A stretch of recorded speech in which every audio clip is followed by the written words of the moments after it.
In today's video, I'll be going over 2 unsolved mysteries that have received very little media coverage. I want to draw attention to them because I believe that they can be solved if the CCTV evidence reaches the right people. Today's video is sponsored by Raycon. When I'm tuning into my favourite rock playlist or suspenseful podcast, it's essential to tune out the noise around me.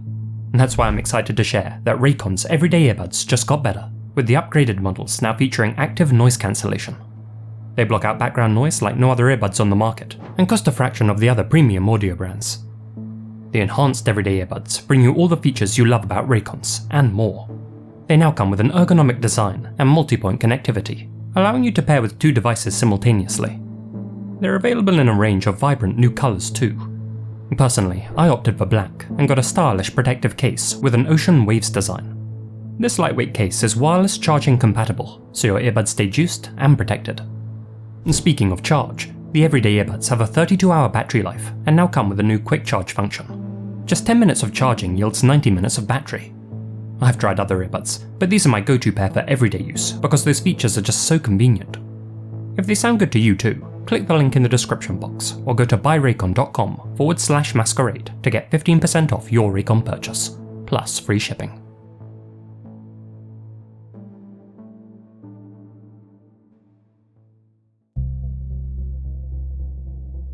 This was Scott Ratigan, an outgoing, friendly, and popular 24-year-old, described by those who knew him as a guy who lived and laughed harder than anyone. Scott, to be or not to be? To be.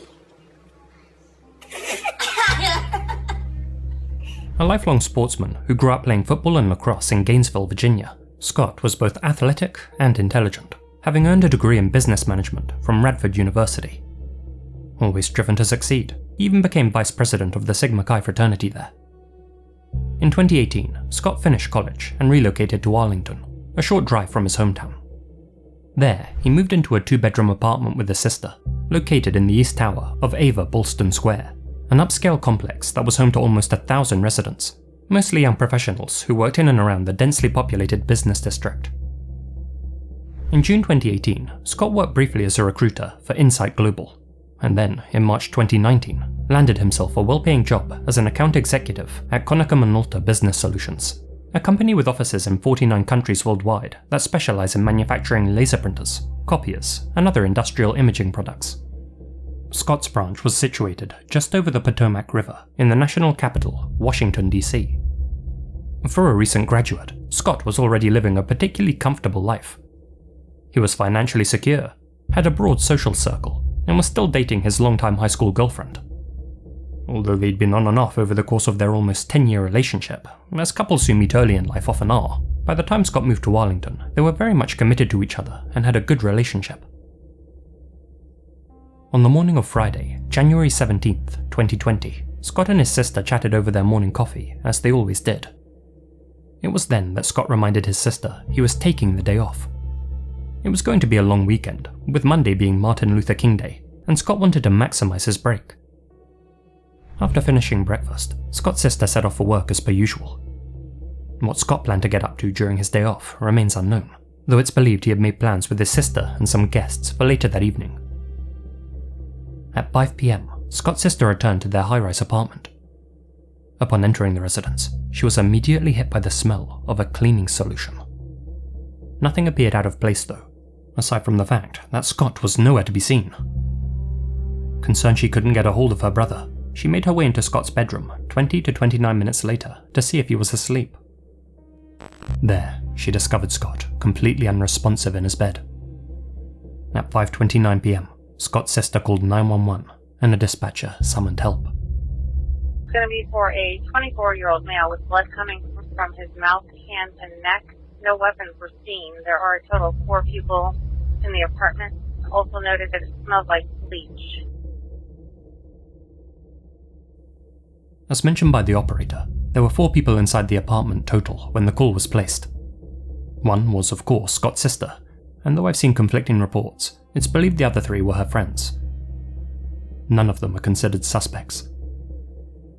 Paramedics quickly arrived and pronounced Scott dead at the scene. The law enforcement initially announced that they'd been called to attend a cardiac arrest. Scott's demise had obviously not occurred naturally. he had sustained trauma to the upper body, and though his exact COD has yet to be released, an autopsy by the Office of the Chief Medical Examiner ruled the death a homicide, evidenced by both the defensive wounds on Scott's hands and the fact that someone had gone to extreme lengths to clean up the crime scene using bleach.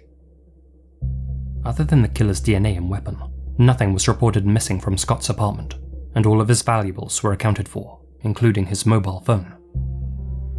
Despite Scott's neighbour 2 doors down being home when the incident took place, she didn't report hearing any unusual noises coming from his apartment. Few other details were revealed about Scott's case in the immediate aftermath, with the authorities remaining tight-lipped to preserve the integrity of their investigation. Ahead of the 1-year anniversary of Scott's death, however, Arlington County Police released external surveillance images of a person of interest, or POI, who was seen in the area both before and after the murder.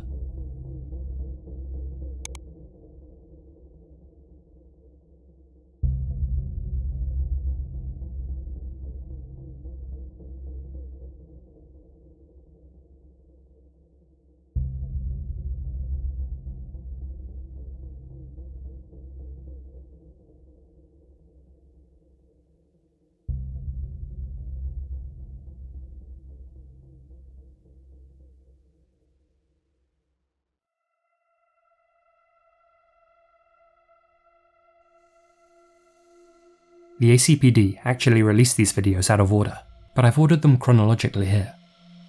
I've also run the footage through a video enhancement tool to make it clearer. The first 2 clips, which were captured before the incident, show the POI walking north on Randolph Street towards the main entrance of the Ava Bolston complex, keeping his head down, moving with purpose, and concealing something inside the pouch of his hoodie. The subsequent 2 clips show him running in the opposite direction 1 block south of the complex, before crossing in the opposite direction of the metro, suggesting he fled the scene by car, bike, bus, or on foot. Washington DC and its surrounding areas are the second most surveilled place in the States, with almost 56 cameras per 1,000 people. Given the prevalence of CCTV in the area, there's likely more footage of the POI making his getaway that is yet to be released to the public. Arlington PD described this mystery man as a, quote, white male, approximately 5 feet 6 inches to 5 feet 8 inches tall, weighing 150 to 175 pounds, dressed in all black, carrying a black backpack and walking with his feet turned inward, often referred to as a pigeon-toed gait. As well as a consistent pigeon-toed stride, the POI also appears to be bow-legged, a skeletal condition which causes the lower legs to be angled inward. Forensic podiatrists are confident that the POI's leg and feet conditions are genuine, and not faked or exaggerated for the camera. If you don't agree, then try walking with your feet like that for a while. It's not easy, and it only gets harder when you try running. Interestingly, a disproportionate number of gifted athletes are pigeon-toed, something worth bearing in mind. The POI went to great lengths to hide his identity. He placed a strip of black tape on his backpack, concealing the brand logo, and wore a balaclava or neck gaiter to hide his face. It's worth remembering that this incident occurred in mid-January 2020, well before facial coverings became a common sight in the US. That being said, this balaclava-like covering may not have appeared too suspicious, since temperatures that afternoon were around the 2 to 3 degrees Celsius mark, or 36 to 37 degrees Fahrenheit. From the little we can make out, the POI appears to have a nose with a prominent, narrow dorsum. Though some people online believe the POI is actually a woman based on their body shape, I personally don't see it, and law enforcement are adamant that this is a male. I doubt they'd state that definitively if they weren't certain. Perhaps the perp wasn't so thorough when he bleached the apartment, using bleach which he may have been carrying in this water bottle. Perhaps forensic investigators did find some of his DNA at the scene, and confirm the POI to be a male. Also, notice his flat chest. I'm inclined to agree that this is a man. As you can see, there are no timestamps on any of this surveillance footage released to the public, and, still keeping their cards close to their chest, Arlington PD haven't confirmed when exactly these images were captured. Scott was last seen in his apartment on the morning of January 17th, and was last heard from at around 1 PM when he responded to messages from friends, give or take 20 minutes or so. Given that his sister contacted emergency services at 5:29 PM, that leaves a 4.5-hour window in which somebody entered Scott's apartment, took his life, and then bleached away the evidence before escaping. but we can actually narrow that window down further. Fellow YouTuber Aaron Stoner has done a detailed analysis of this footage over on his channel, which I highly recommend you check out via the links in the description.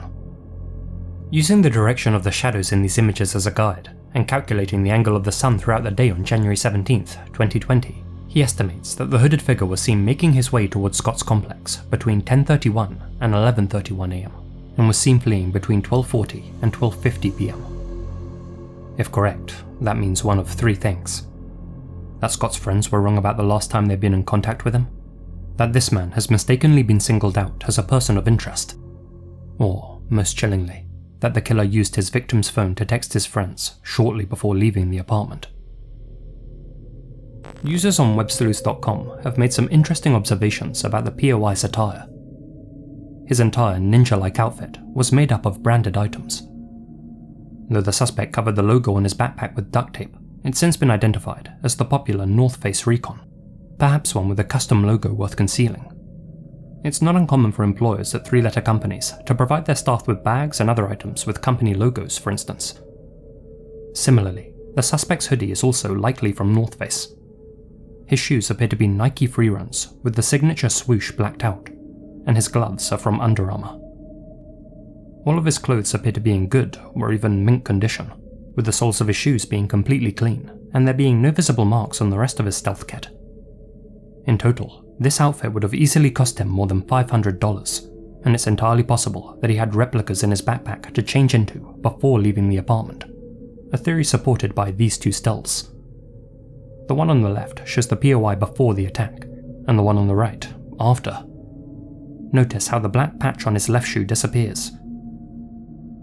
Though this could have just been a flaw in the recording, it's worth considering that he may have swapped out his bloody clothes for fresh ones. Regardless, the POI was clearly willing to dispose of at least one costly outfit. That strongly suggests that this individual is either independently wealthy or been paid a large amount of money to either steal a specific item from Scott's home or to end his life. Question is, why? Scott was a clean-cut, well-liked person, described by friends and family as the sweetest guy on earth, and though those close to him have racked their brains, nobody can think of a single person who would wish harm upon him. The way I, and most people following this case see it, there are only a handful of possible scenarios that explain the killer's actions. Let's go over them. Scenario 1. This was a burglary gone wrong. Like his sister, Scott would normally have been at work at the time of the incident. An intruder may have somehow managed to gain access to their apartment with the intent of raiding it for cash, expecting the property to be empty, only to come face to face with Scott himself. It's worth remembering that nothing had been stolen from the home, at least nothing that the authorities have announced. It's also worth bearing in mind that the POI was relatively small, and Scott was an athlete. In a sudden one-on-one, my money would have been on Scott, unless of course the intruder caught him sleeping. But then why take his life? Though we can't rule this out as being a botched robbery, most of the evidence points towards Scott's murder being premeditated. Scenario 2. This was an entirely random act of violence. Someone had set their heart on taking another person's life, decided it would be someone who lived in Ava Bolston's East Tower, and Scott just happened to be the unlucky victim. Not only does that sound completely far-fetched, but Arlington PD were quick to announce that there was no further risk to the general public, strongly suggesting this wasn't a random incident, but a targeted one. Scenario 3. This was a case of mistaken identity. Scott had no known enemies, so although this wasn't a random attack, it's possible his killer targeted the wrong apartment. But that too seems improbable to me.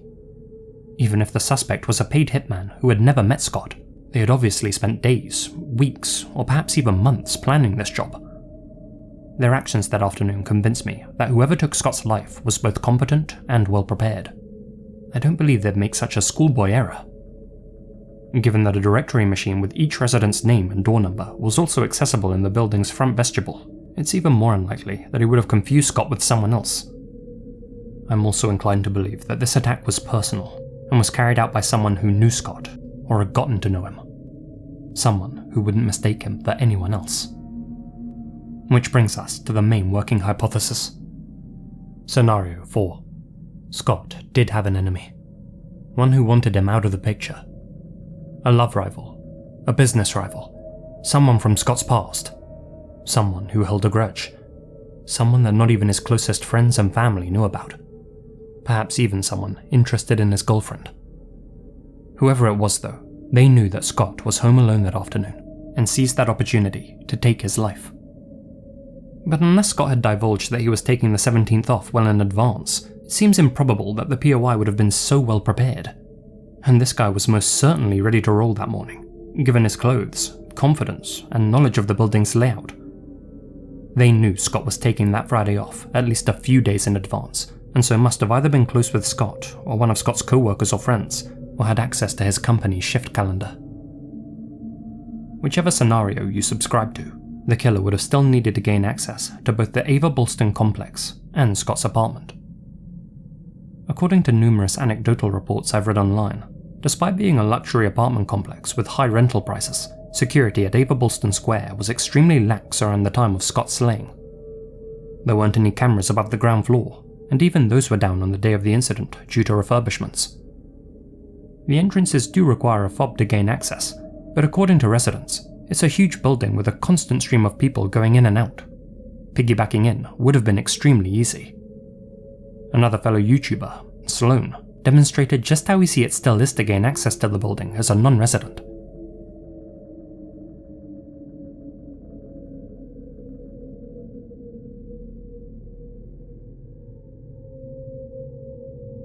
So, where exactly in the Ava Bulston building was Scott's apartment? Well, this photo of his sister shows her on their balcony. White bricks can be seen on the floor above. Looking at the exterior of the building, I believe their apartment may have been located somewhere on the 20th floor. That means the POI would have needed to use the elevator, though as demonstrated by Sloan, the ones inside the Ava Bulston building didn't require a fob to use.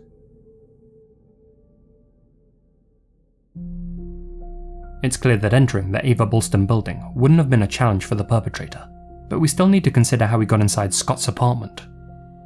Did he have a copy of Scott's key, or a master key? Did he force an entry? Had Scott left his door unlocked?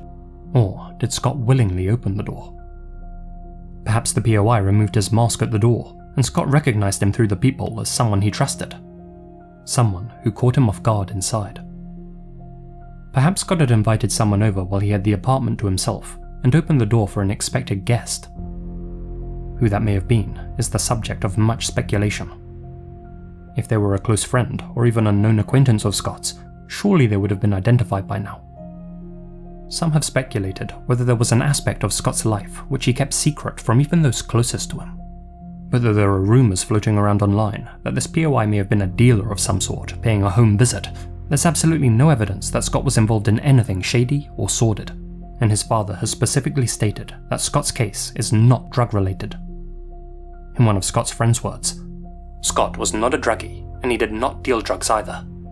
Scott was honestly one of the best human beings, the sweetest soul, didn't have a mean bone in his body, and was loved by everyone that ever met him, which is what makes his murder so devastating, confusing, and frustrating.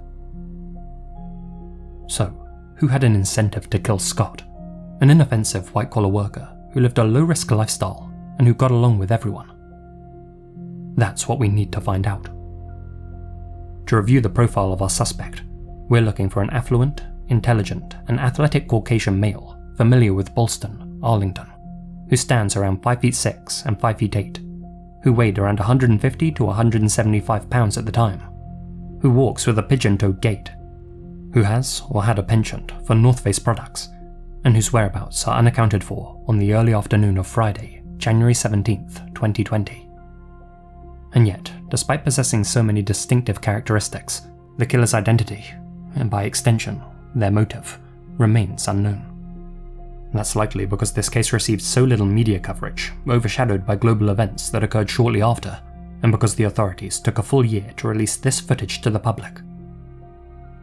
The Ratigan family is offering a $50,000 reward for any information that leads to a conviction. Did you live in or around Arlington in early 2020? Do you know anyone who fits this profile? Perhaps a co-worker who took the morning off on January 17th. Perhaps a person who was acting strangely around that same time period. Whoever took Scott's life must be held accountable. If you, a friend, or a loved one have any idea who the person in this footage might be, please get in touch with the ACPD tip line. You can also make a report anonymously through the Crime Solvers hotline. All that contact information is on screen now.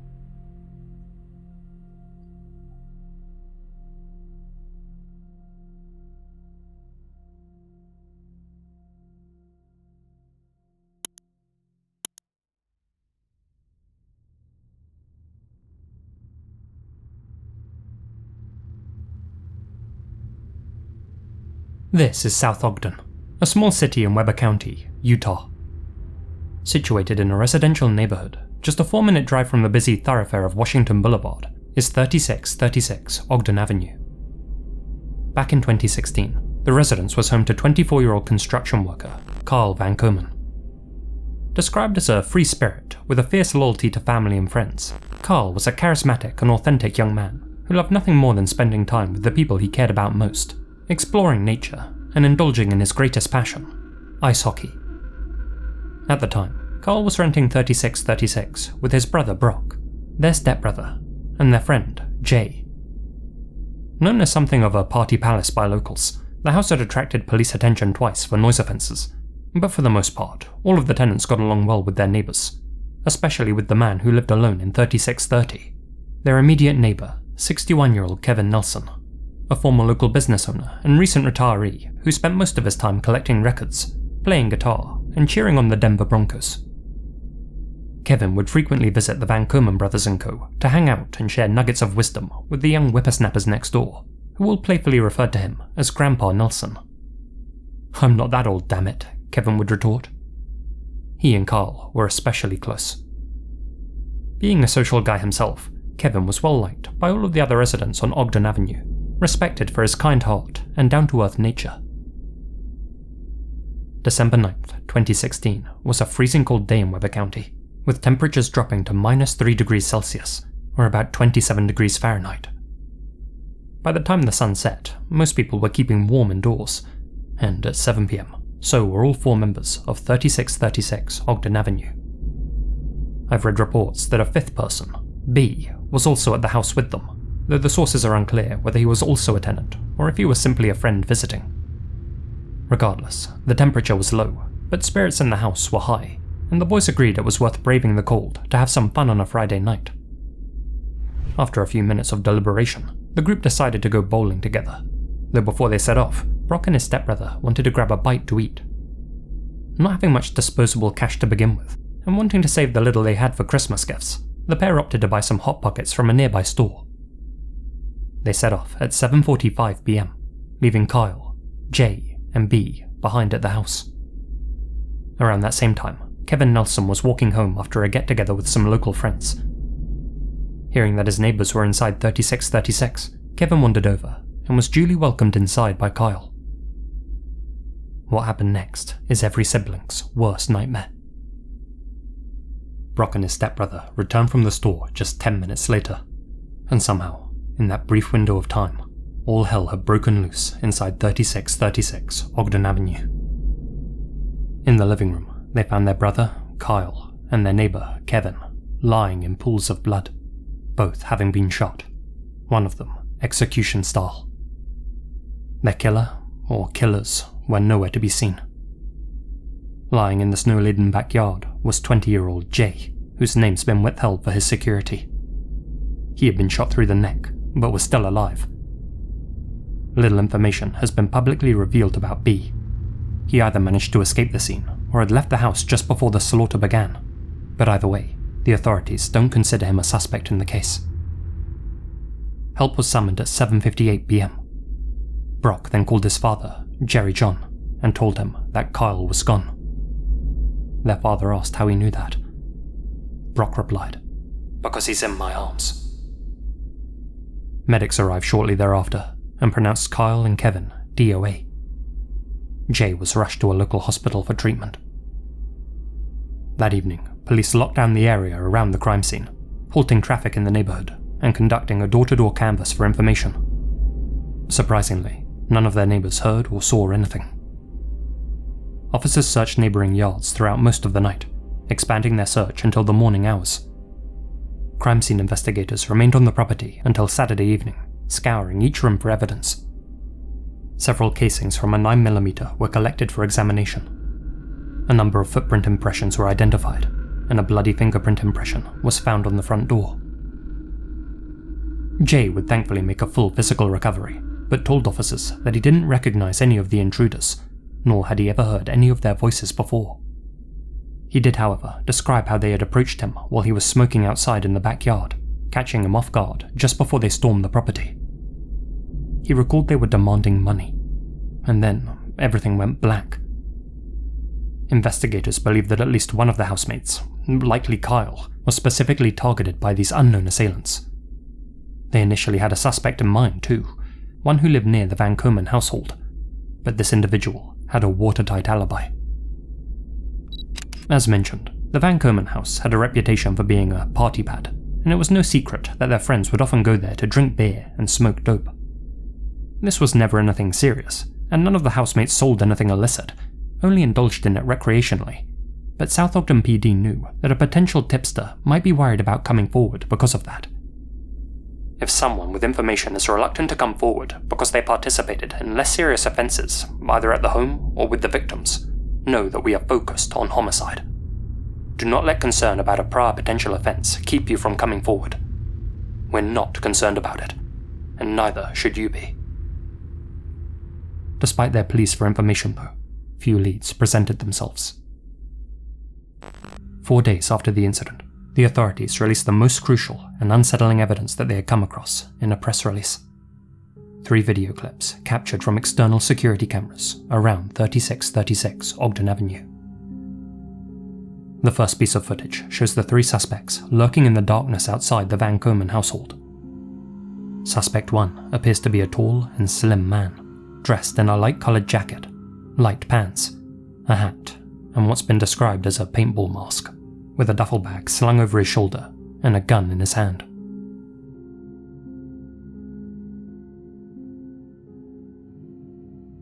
Suspect 2 wears a thicker, light-coloured coat, dark snow trousers, a darker mask, and a backpack. Based on their stature and mannerisms, this could be a female, but let me know what you think down below.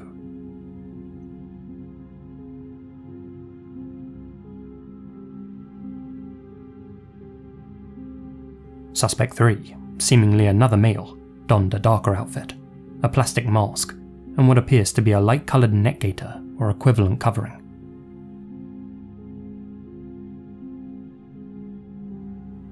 Unfortunately, there are no timestamps to go along with any of these recordings, so it's not known how quickly the 3 masked invaders struck after Brock and his stepbrother left the scene, but the authorities have since stated that the trio had been staking out the home for at least an hour before the incident. The next clip shows Suspect 1 peering in through the property's windows, observing their soon-to-be victims' movements.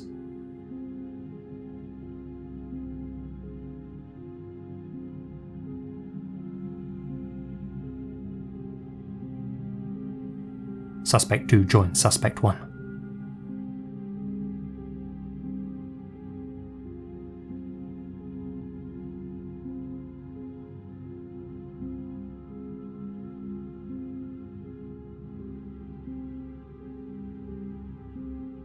Suspect 3's position at this point is unknown.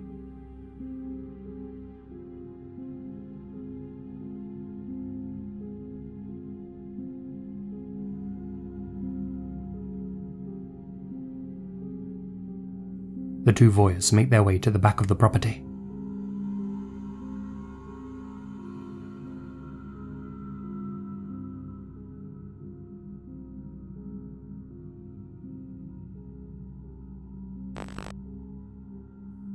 According to the police, this final video was captured shortly after Carl and Kevin had been slain. In it, we can see a vehicle drive down the road.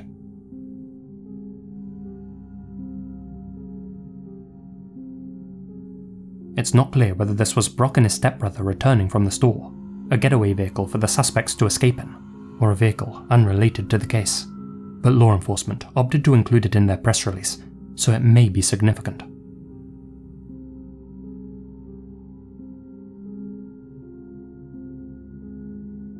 Seconds after the vehicle passes, Suspect 1 leaps over a fence, looks up and down the road, places something inside his bag,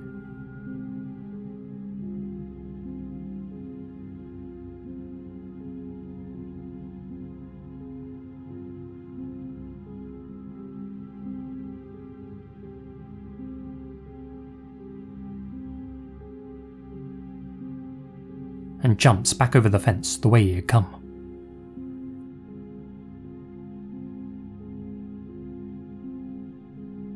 Law enforcement were hopeful that by releasing these images, someone would recognise the 3 suspects, and yet nobody did.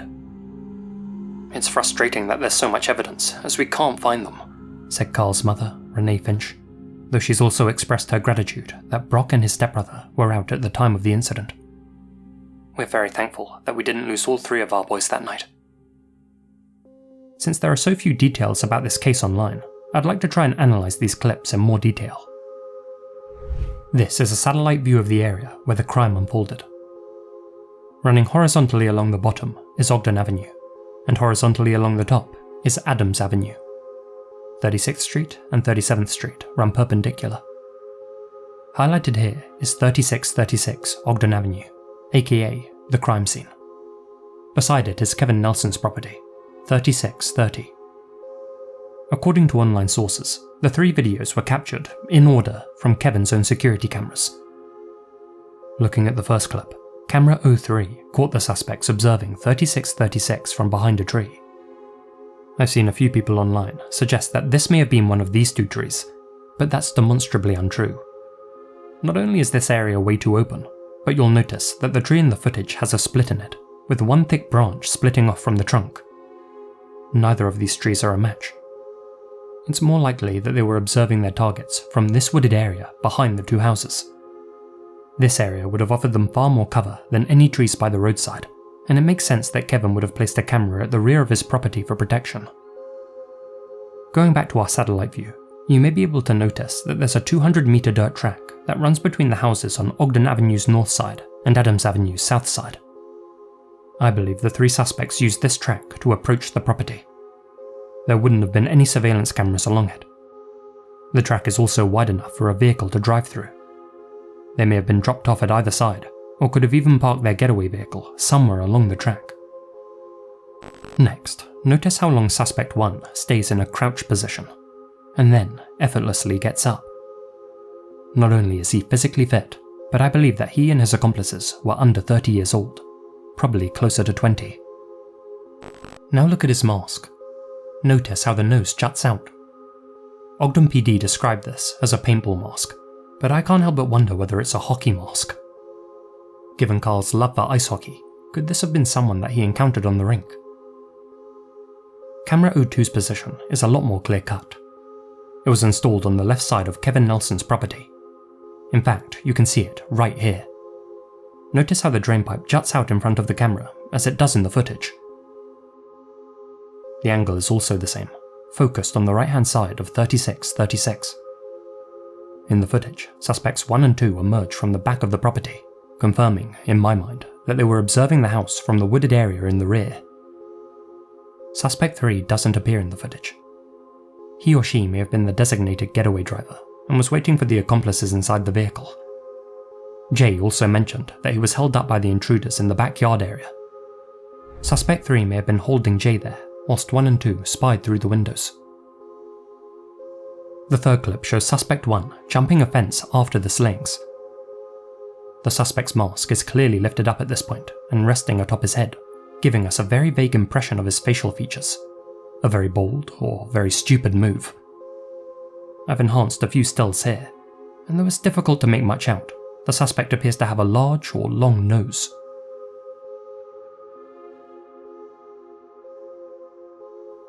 Judging by how he looks up and down the road and stands around in an unsure fashion, I believe Suspect 1 was looking for someone at this point. Following this clip, the 3 accomplices presumably escaped together. It's worth noting that US Route 89, a major highway, runs alongside Ogden Avenue and would have allowed the gang of 3 to put some quick distance between themselves and the crime scene. But this is where things take a turn. You see, according to online sources, this third video, like the other two, was captured by a camera on Kevin Nelson's property, 3630 Ogden Avenue. But I can prove that's not the case. Note the two small horizontal windows that run along the lower portion of this building. Neither of the victims' homes have those. Then there's the way that this lighter section juts out slightly from the darker, lower section. The white panelling on this house with the camera. The roof shapes. The fence that the suspect leaps over. The chain link fence that runs between the two houses. This dry, bush-like feature. The tire tracks. The position of the homes opposite. The fact that this footage lacks a camera number in the bottom right like the other two videos. All of the elements are different. This video was 100% recorded by a surveillance camera on a different house in the area. That means suspect 1 ran somewhere else after the incident. But where? I spent hours exploring the length and breadth of Ogden Avenue, searching for a pair of houses that match these two to figure out where the footage was captured. I wanted to find two adjacent homes that matched those in the third video. Thankfully, all of the homes are idiosyncratic, with distinct and unique features, but even after scrutinizing all of them, I just couldn't find a match. I went to bed feeling a little deflated, but that following morning, I realized I may have been searching the wrong place. One road across from Ogden, on the opposite side of the track, you'll find 3677 and 3683 Adams Avenue. Notice how all of their elements are exactly the same as those seen in the security footage. The windows, the slight jutting of the house, the white panelling, the shape of the roofs, the chain link fence, the same dry bushes, the tire tracks, the homes opposite. This is most definitely where the third clip was recorded. And the camera? It's right there. I've mapped it, and we now know that suspect 1 ran 160 meters and leapt 3 fences immediately after raiding Carl's home. He then stood looking up and down Adams Avenue for the better part of 30 seconds, and then returned the way he had come. But why? Well, I have a few ideas. Please bear in mind, this is all speculative, and I'd love to hear your theories too, so please, leave them in the comments. Scenario 1. We know the home invasion began after Brock and his stepbrother left for the store, so the trio either took that opportunity to strike because the tenants no longer had a strong numbers advantage, or because the suspects didn't want Brock and/or his stepbrother present during the incident. Maybe because one of them would have recognized them, for example. As we know, Brock and his stepbrother were only gone for 10 minutes. The entire raid was conducted in that extremely brief window of time. Assuming there were a few minutes of observation, discussion, and hesitation before the breach, it may well have only lasted a few minutes. So, picture this. The trio are startled by Brock's sudden reappearance. His vehicle pulls up outside the property. Fight or flight kicks in, and the 3 suspects scatter out the back entrance like rats on a sinking ship. In a panic, suspect 2 and 3 take off in their getaway vehicle, leaving suspect 1 stranded and alone. He then makes his way along this dirt track and calls or messages his accomplices for a pickup. He hears a car pass along Adams Avenue and leaps the fence to check if it's his comrades. While he nervously stands around, suspects 2 and 3 come to their senses and message him to meet them back on the track.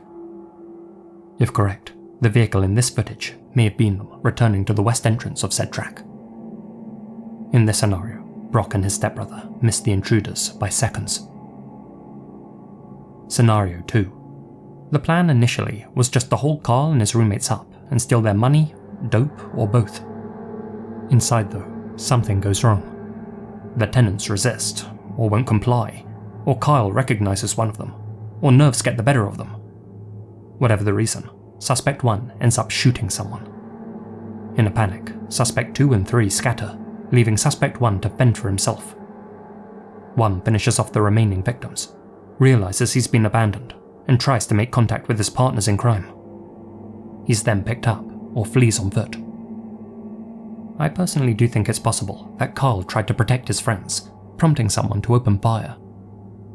As his uncle would later state, Kyle would stand up for people. If someone took a run at someone, he would be right there. He was only 5'5" or 5'6", but he acted like he was 7 feet tall in those situations. Scenario 3. There was a fourth accomplice, a designated getaway driver, but he wasn't waiting in the correct location after the raid. Suspect 1 went looking for him, while suspects 2 and 3 waited on the track.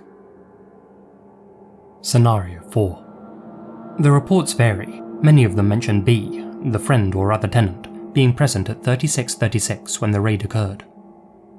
B reportedly escaped the scene on foot without being hit. If true, then this footage could have an even darker context, namely that suspect 1 was attempting to hunt down B before he could get away and summon help. Unable to find him, suspect 1 returned to his accomplices. If we can get some confirmation whether B was at the house when this all went down, I'd be inclined to call this the most likely explanation. The last thing I want to examine is the vehicle that drives along Adams Avenue. Depending on whether it was the suspect's getaway vehicle or not, completely changes the context of the video. Interestingly, we get a decent look at its silhouette when it passes in front of this white car. Judging by its outline, it appears to be a dark-coloured 4x4 truck. You can make out the front portion, which dips down into the bed here.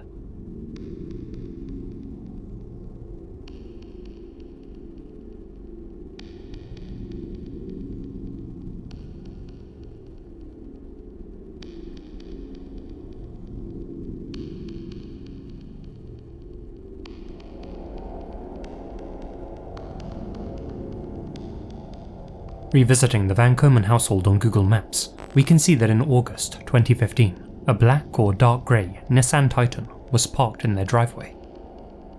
The fact that a very similar vehicle passes along Adams Avenue in this footage is striking to me. It could of course be a coincidence, with a fellow neighbour or passerby having a similar looking truck, but if this vehicle in the driveway belonged to Brock Van Komen or his stepbrother, then this footage could show the two returning from the store moments after the suspects fled the house. Indeed, one of the perps may have asked the victims where Brock and his stepbrother had gone, and when told that they'd popped to so-and-so store for a minute, suspect 1 may have gone on the lookout. There is, however, another possibility.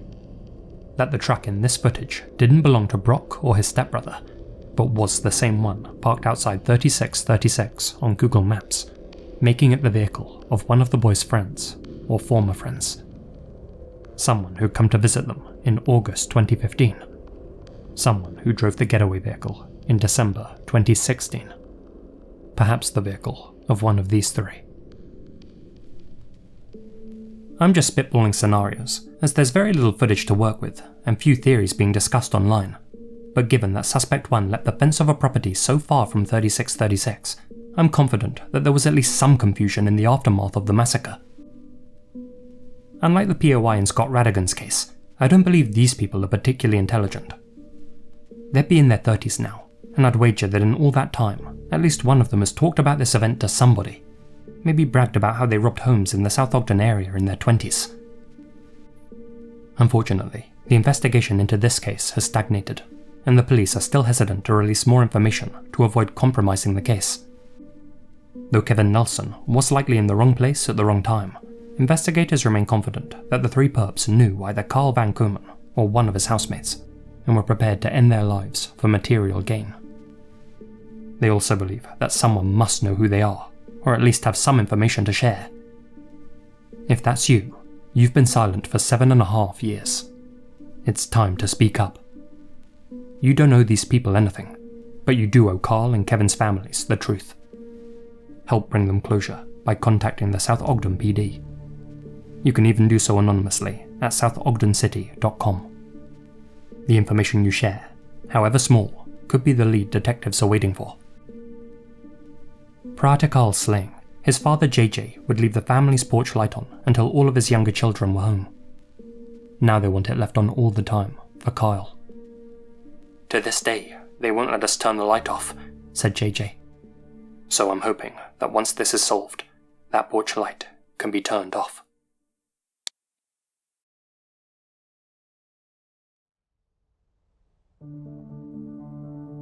Thank you very much for listening. Check out all of the YouTubers I mentioned in this video. They make great content and are all worth your time. I'd like to thank all of my supporters here on YouTube and over on Patreon, especially my biggest supporters.